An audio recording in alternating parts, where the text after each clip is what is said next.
ٹھیک ہے. اس میں سے اس کی ساری اس کی تھاٹ پروسیسنگ چیک کی جاتی ہے, اس کی کوگنیشنس کیا آتی ہے, اس کی ججمنٹس کیا آتی ہے, پرسیپشن کیا آتی, اس کا موڈ کیا تھا اس وقت کرتے وقت, what were the situational factors, environmental factors, کون سے ایسے فیکٹرز ہیں جس نے اس کو ٹریگر کرنے پہ یہ مجبور کر دیا, یا کوئی ایسی اسٹیٹ آف مائنڈ کیا تھی اس کی. تو یہ ایک بہت لمبا ایک ریگرس پروسیس ہوتا ہے اور بڑا مشکل پروسیس ہوتا ہے. اس سے اس کو گزر کر پھر یہ تعین کیا جاتا ہے کہ whether he deserves the insanity plea or not.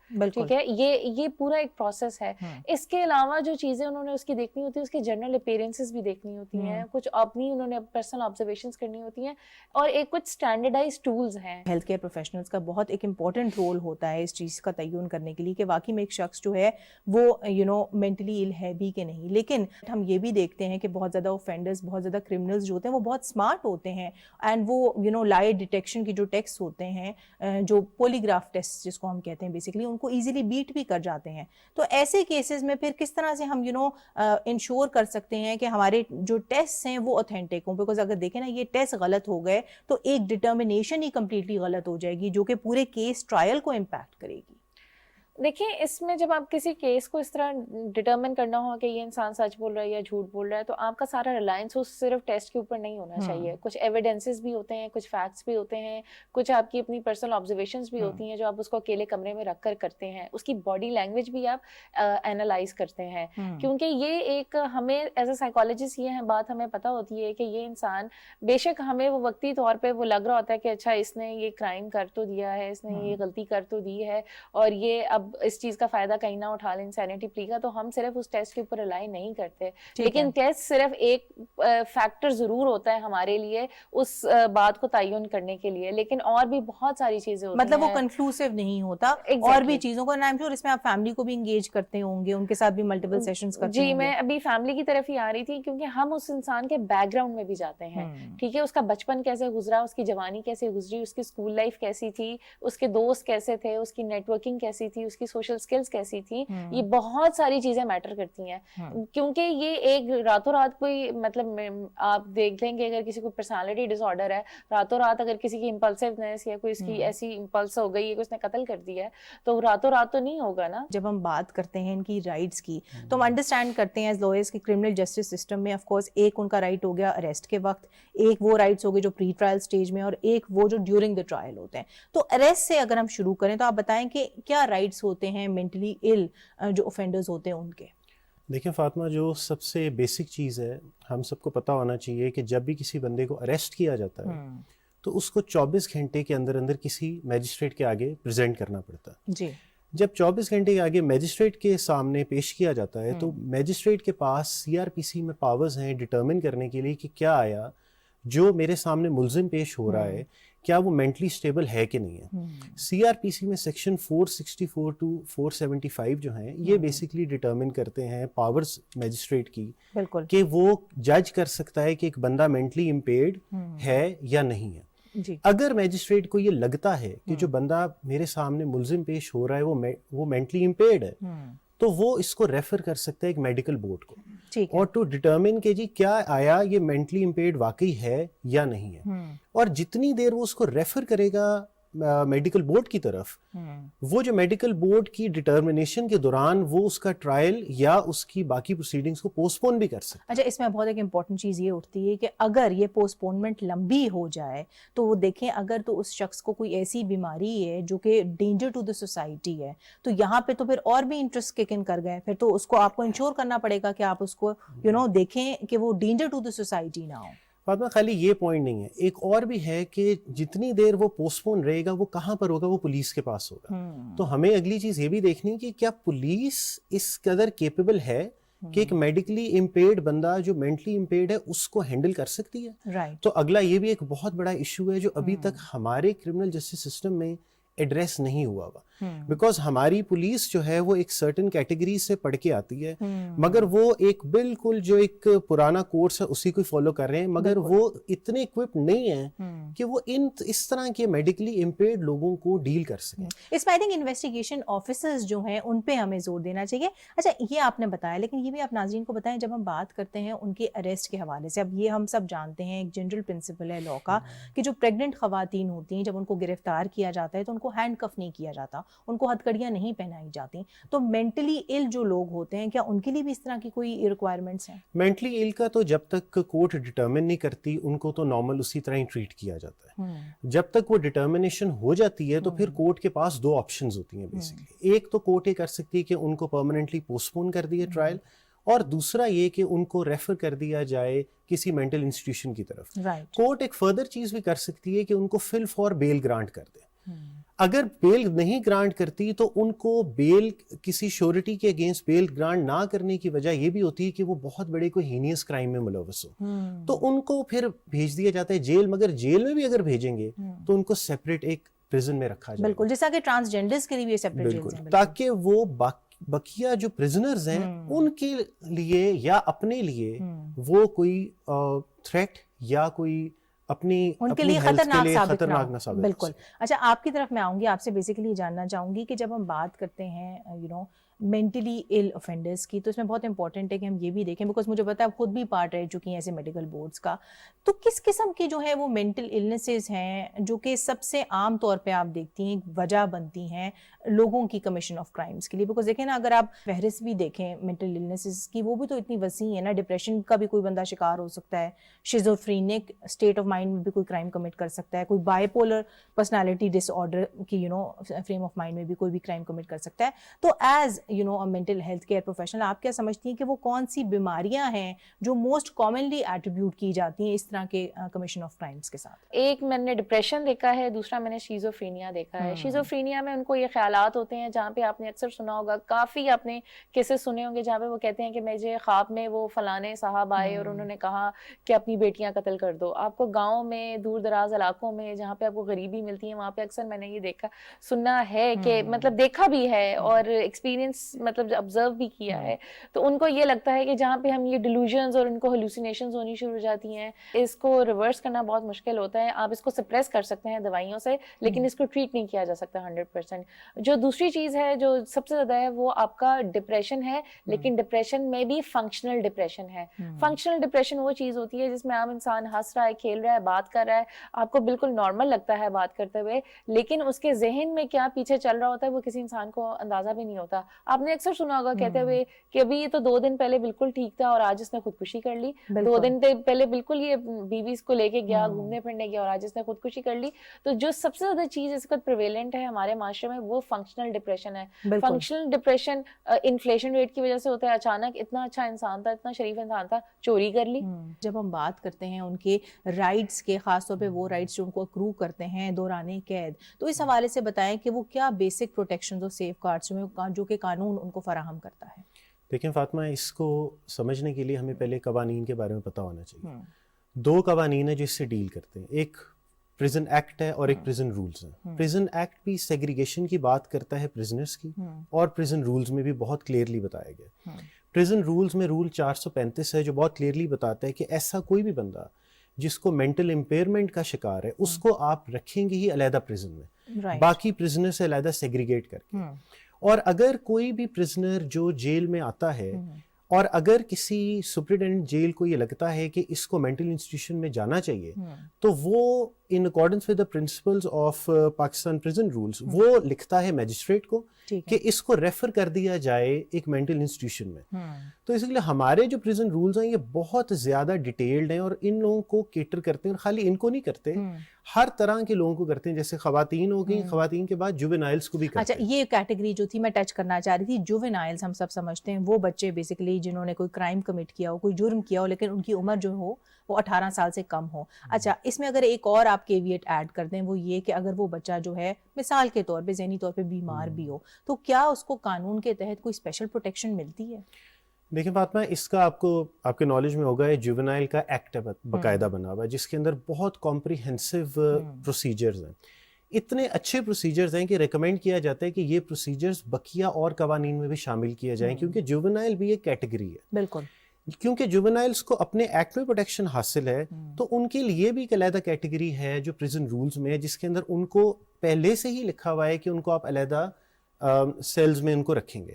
اگر آپ ان کو علیحدہ سیلز میں رکھتے ہو تو جوونائلز کو اگر آپ پڑھا جائے مینٹلی انکیپیسیٹیٹڈ کے 435 رولز کے تحت تو ان کو پہلے سے ہی پروٹیکشن حاصل ہے, اور اگر وہ مینٹلی انکیپیسیٹیٹڈ ہوں گے تو ساتھ ساتھ ان کو اور بھی پروٹیکشن حاصل ہوگی کہ ان کو بالکل علیحدہ سیلز میں رکھا جائے گا. مگر جو وہ جوونائلز جو بالکل مینٹلی اسٹیبل ہیں اور جو جوونائلز مینٹلی انکیپیسیٹیٹڈ ہیں ان کو علیحدہ علیحدہ رکھا جائے گا. ٹھیک ہے, اس بارے میں پاکستان جو پریزن رولز ہیں وہ بہت کلیئر ہیں, بہت واضح ہیں. آپ سے بیسیکلی یہ جاننا چاہوں گی کہ ایک تو وہ کیٹیگری ہے نا اوفینڈرز کی جو کہ کہتے ہیں کہ جس ٹائم وہ کرائم کمٹ کر رہے تھے اس وقت جو تھے وہ مینٹلی انساؤنڈ یا ان ویل تھے, لیکن ایک وہ کیٹیگری بھی ہے اوفینڈرز کی جو کہ کہتے ہیں کہ ہم پریزنز میں جا گئے بیکاز ہم نے اتنا کچھ وہاں دیکھا ہے, ہم اس سرٹن XYZ مینٹل النس کا شکار ہو گئے ہیں. تو جب ہم بائیفرکیٹ کرتے ہیں اس طرح کی مختلف کیٹیگریز کو, تو اس پہ آپ بتائیں ناظرین کو کہ عام طور پہ پاکستانی پریزنز میں کیا نارم ہے, کیا پریکٹس ہے, کتنا ریگولرلی لوگوں کے پاس خاص طور پہ وہ جو کمپلین کرتے ہیں کہ ان کو ضرورت ہے سائیکالوجسٹ یا سائیکیٹرسٹ کی, کیا ان کا ایکسس ہے ایسے مینٹل ہیلتھ کیئر پروفیشنلز کے پاس؟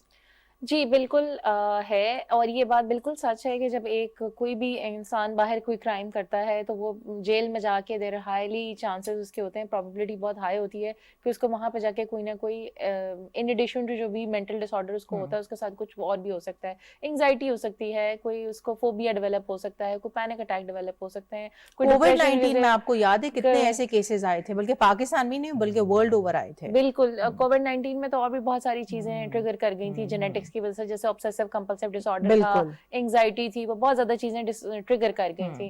لیکن جہاں تک یہ سوال ہے کہ ان کو کتنی ایکسیس ہوتی ہے میں ہیلتھ کیئر کی, ہیلتھ کیئر یا پروفیشنل ہیلتھ کیئر کی کتنی ہوتی ہے, تو اب پاکستان میں ایک سائیکالوجی کی جیسے کلینکل سائیکالوجسٹ ہوتے ہیں, پروفیشنل سائیکالوجسٹ ہوتے ہیں, اسکول سائیکالوجسٹ ہوتے ہیں, اس کی اب ایک کیٹیگری ہے جس کو ہم فورینزک سائیکالوجسٹ کرتے ہیں. اور فورینزک سائیکالوجسٹ خصوصی طور پہ ہی جیل میں ہی, پریزن میں ہی ان کو پلیس کیا جاتا ہے, اور یہ وہاں پہ 24/7 موجود رہتے ہیں. سم آف دیم آر پلیس کہ 24/7 ہے, اور کئیوں کی 9 to 5 جاب ہوتی ہے, اور ہر فورتھ نائٹ پہ ایک سائیکیٹرسٹ ان کو وزٹ کرتا ہے. ٹھیک ہے, تو مطلب ایسا نہیں کہ ان کا ایکسس نہیں ہوتا جیل میں, جی بالکل جیل میں بھی وہ ایکسس کر سکتے ہیں. ہاں جی, اس کے ان ایڈیشن ٹو دیٹ اگر کسی کی طبیعت, ایک تو ان کو ایکسس مل جاتا ہے ہیلتھ کیئر پروفیشنل کا, ان کی وقتاً فوقتاً ان کی وہ مینٹل اسٹیٹس ایگزامینیشن بھی ہوتا رہتا ہے کہ کہیں حالت زیادہ خراب تو نہیں ہوگی. لیکن اگر کسی کی حالت بگڑ جاتی ہے تو they are transfer to PIMH, Punjab Institute of Mental Health, جہاں پہ ان کو سائیکولوجیکل فرسٹ ایڈ دی جاتی ہے ٹو اسٹیبلائز دیئر کنڈیشن. جب ہم بات کرتے ہیں مینٹلی ان لوگوں کی رائٹس کے حوالے سے, تو اس حوالے سے آپ کو یاد ہوگا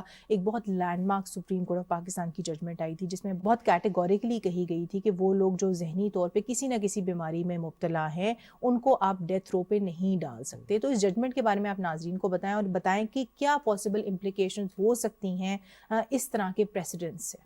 بیسکلی ججمنٹ میں سپریم کورٹ نے ایک تو بات بہت کلیئرٹی سے بتا دی. سپریم کورٹ نے کہا کہ جب میجسٹریٹس بھی جب فیصلہ کریں گے کہ ایک بندہ میڈیکلی امپیئرڈ ہے یا نہیں ہے, وہ اپنی ججمنٹ پہ سولی نہیں ریلائی کریں گے, وہ at all times medical board کو ہی ریفر ہوگا.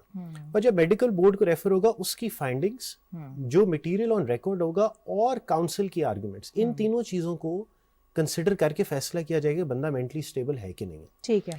دوسری بات جو اس ججمنٹ میں بہت کلیئرلی سپریم کورٹ نے کہی, سپریم کورٹ نے کہا کہ ہر مینٹل النس اور مینٹل ڈس آرڈر کو آپ ہر طرح کی ڈیزیز میں نہیں لے کے آ سکتے. انہوں نے کہا کہ اگر آپ اف یو آر سیڈ تو اس کا مطلب نہیں آپ مینٹلی ڈس آرڈر ہیں, یا آپ لون رہنا پسند کرتے ہیں اس کا مطلب نہیں آپ مینٹلی ڈس آرڈر ہیں. تو انہوں نے یہ چیز ڈسکس اس لیے کی کہ ہر بندہ جو یہ انسینٹی کی پلی لے لیتا ہے, یہ ہر بندہ جو کرائم ہے یا جرم ہے اس سے بچنے کے لیے اس فری کا سہارا. یہی بات میں نے حسن شروع میں کہی تھی کہ آپ دیکھتے ہیں اور اس طرح کے بڑے ہائی پروفائل کیسز بھی سامنے آئے ہیں جہاں پہ لوگ بڑی ایزیلی قانون کی گرفت سے بچنے کے لیے کہہ دیتے ہیں کہ ہم نے تو جس ٹائم پہ یہ کرائم کمٹ کیا ہم تو تھے ہی انسین, یا ہم مینٹلی جو تھے وہ انویل تھے. لیکن اسی بات کو آگے بڑھاتے ہوئے اس آئی تھنک ججمنٹ کی خوبصورتی اس چیز میں بھی لائی کرتی کہ بہت زیادہ اسٹریس جو ہے کورٹ نے اس وقت پلیس کیا میڈیکل بورڈ کی اسیسمنٹ پہ. تو اس حوالے سے کورٹ کی کیا آبزرویشن تھی اس کے بارے میں بتائیں. کورٹ کی آبزرویشنز تھی کہ جو میڈیکل پروفیشنلز ہیں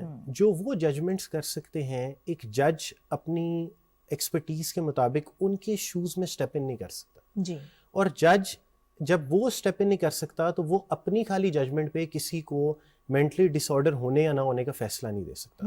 تو لہٰذا کورٹ نے ایمفسائز کیا کہ جو میڈیکل بورڈز ہیں آپ ان کی ہیلپ اور ان کی گائیڈنس اور ان کی فائنڈنگز کو اتنی ریلیونس دیں گے کہ جس کی وجہ پہ آپ فیصلہ کریں گے. انہوں نے تو بڑی کمپریہنسولی ایکسپلین کیا کہ سپریم کورٹ آف پاکستان کی اس پرٹیکولر کیس میں کیا آبزرویشن تھی.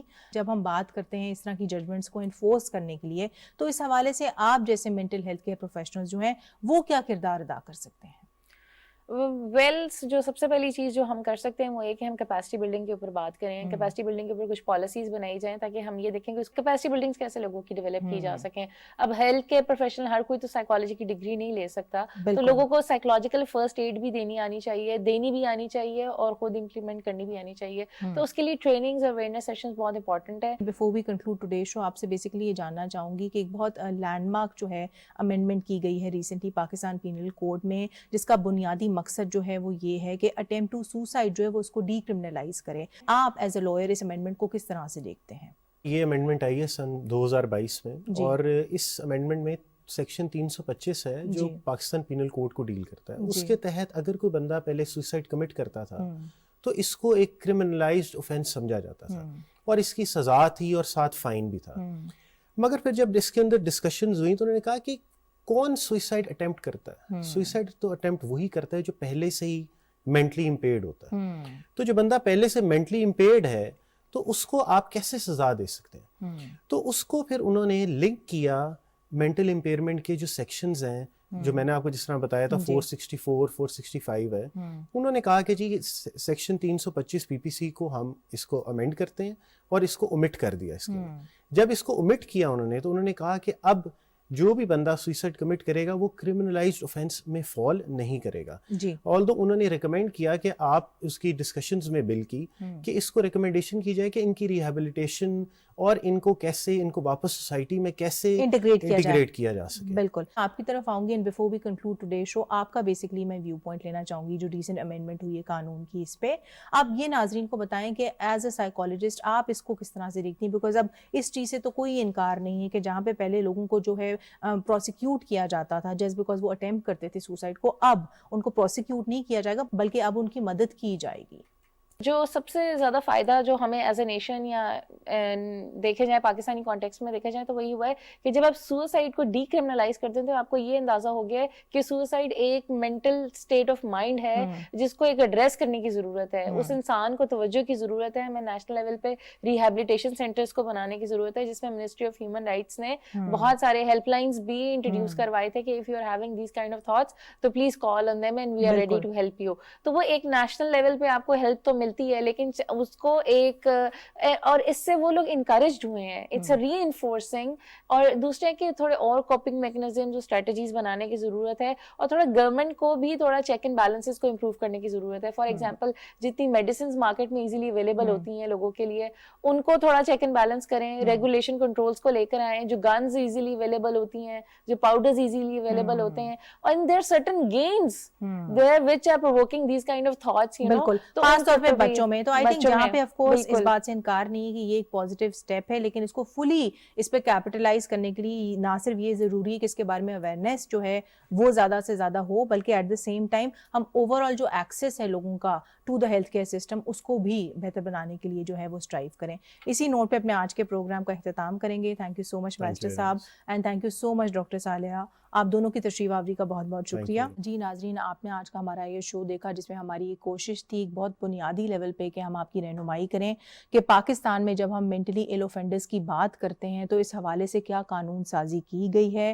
اس حوالے سے کیا کورٹ ججمنٹس جو ہیں وہ آئی ہیں. ہیونگ سیڈ دیٹ, ریسنٹلی ہم نے یہ بھی دیکھا ہے کہ لاء میں ایک بہت نوٹیبل جو ہے امینڈمنٹ کی گئی ہے جس میں بڑے پرٹیکولرلی اٹیمپٹ ٹو سوسائڈ جو ہے اس کو ڈی کرمنلائز کیا گیا ہے, جہاں پہ اس بات سے کوئی انکار نہیں ہے کہ جنرلی اوور آل یہ امینڈمنٹ جو ہے ہمیں ہیلپ کرے گی کہ مینٹل ہیلتھ کو ہم پرائیورٹائز کریں. لیکن اگر ہم چاہتے ہیں کہ ہم اس کا مکمل طور پر فائدہ اٹھائیں تو یہ بہت ہی زیادہ امپورٹنٹ ہے کہ ہم اس کے بارے میں میکسیمم اویئرنیس جو ہے وہ کریٹ کریں, اور نہ صرف یہ ہم اس چیز کے لیے بھی اسپائر کریں کہ ہم ایک عام آدمی کا جو ایکسیس ہے to the health care system اس کو بہتر بنائیں. آج